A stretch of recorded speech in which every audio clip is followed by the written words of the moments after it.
Եկեք միասին չիչխանի օշարակ պատրաստենք, իսկ դրա համար մեզ հարկավոր է չիչխաները լավ լվանալ հոսող ջրի տակ, հեռացնում ենք բոլոր ավելորդ հատվածները, թողում ենք մի լավ ջրքամվի, հետո հարում ենք, մինչև կստանանք այսպիսի համասեր զանգված եւ անցկացնելու ենք քամիչով։ Առաջին անգամ անցկացնում ենք մի փոքր ավելի խոշոր անցքերով, որպեսզի հեշտ լինի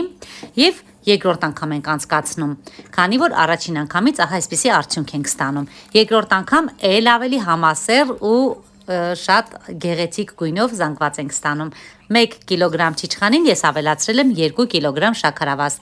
եւ չենք եփելու, ջերմային մշակում չենք անելու, լավ խառնելու ենք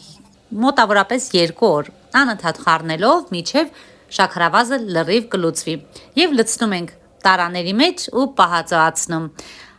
Հավատացնում եմ յուրահատուկ համ է լինում, փորձեք ինքներդ, իսկ դուք կարող եք կիսվել ձեր պատրաստման եղանակներով։ Իսկ պատրաստման եղանակն էլ անչափ հեշտ է, լցնում ենք չիչխանի օշարակը, սառույցը, ջուրը ըստ ճաշակի ու վայելում այս համովությունը, իսկ եթե հավանեցիք հոլովակը, սրտիկեք ու բաժանորդագրվեք, իսկ ավելի մանրամասն հոլովակը կտեղադրեմ իմ YouTube-յան ալիքում։